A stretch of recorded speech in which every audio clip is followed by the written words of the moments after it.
Hi, my name is Bing Shin. I'm from Malaysia. Today I'm going to talk about understanding diabetes and carbs. Two topics to cover today. The first one is what is in your food? Second, how carbohydrate affect your blood glucose. We know that food has macronutrient and micronutrients.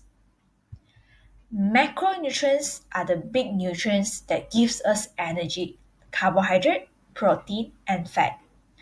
A lot of people ask, since diabetes is very much related to carbohydrate, why do we need to eat carbohydrate? Protein and fat also give us energy. Since all macronutrients provide the body with energy, why do I still need to eat carbs? Because carbohydrate fulfill the body's most immediate energy needs, your body's first source of energy, and it is what your body likes to use first. Why does your body like to use carbohydrate first? Carbohydrates are a lot easier and faster to break down as compared to protein and fats. The breaking down of protein and fat and to convert them into energy takes a longer process, which is known as the gluconeogenesis process. Does it mean, yay, I can eat all the carbs because carbs is very important? Not at all. Eating all the carbs without knowing your limit or without knowing the amount that you should take for every meal will not help in your diabetes management at all. Think again. Not all carbs are the same. It is the type of carbohydrate, the quality of the carbohydrate, and the quantity of carbohydrate that is important in our diet. Whether you want to practice a low carb diet, a moderate carb diet, or you want to know how much to eat because you are very active in sport. Always discuss this with your endocrinologist or dietitian. How carbohydrate affect my blood glucose? In this chapter here, we talk about glycemic index. Glycemic index measures how a carbohydrate food raises the blood glucose. We talk about high glycemic index.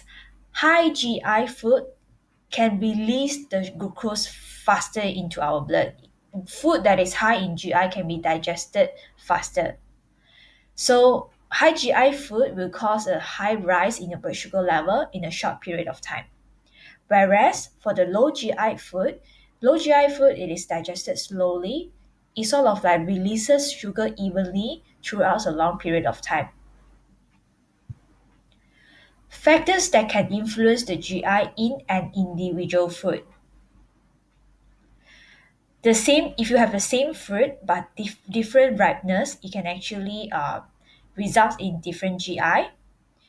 Same food but different physical form can also result in different GI. Type of food, different method of processing and preparation can also result in different GI. Let me give you an example. For example, if I have apple, I have three forms of apple: whole apple, apple puree, and apple juice.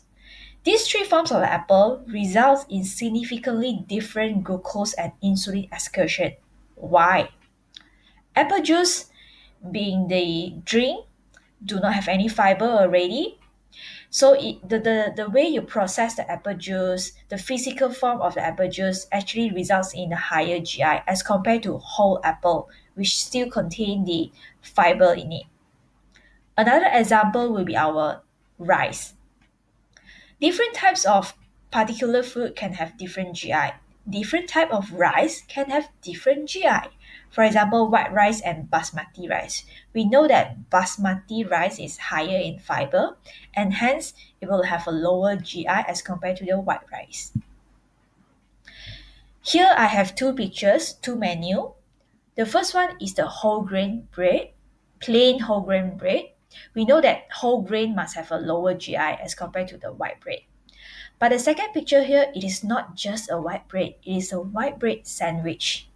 So imagine this, if I were to eat these two menu, which can produce a lower GI, which can give me a lower peak in my blood sugar later on?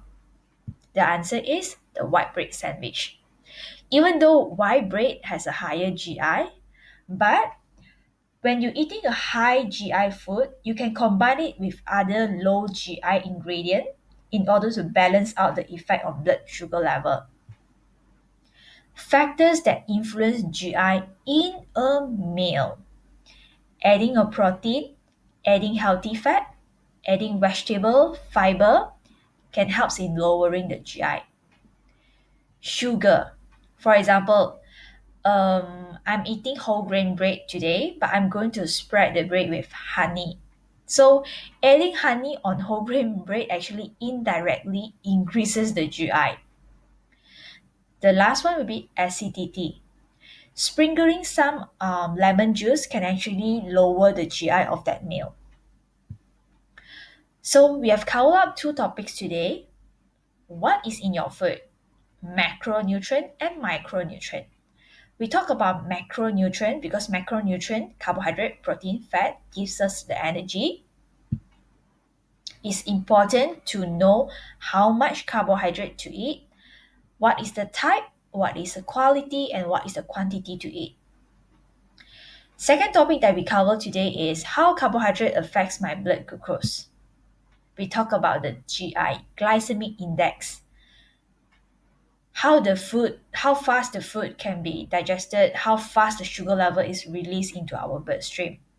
So when we talk about GI, when we talk about carbohydrate, three things is very important.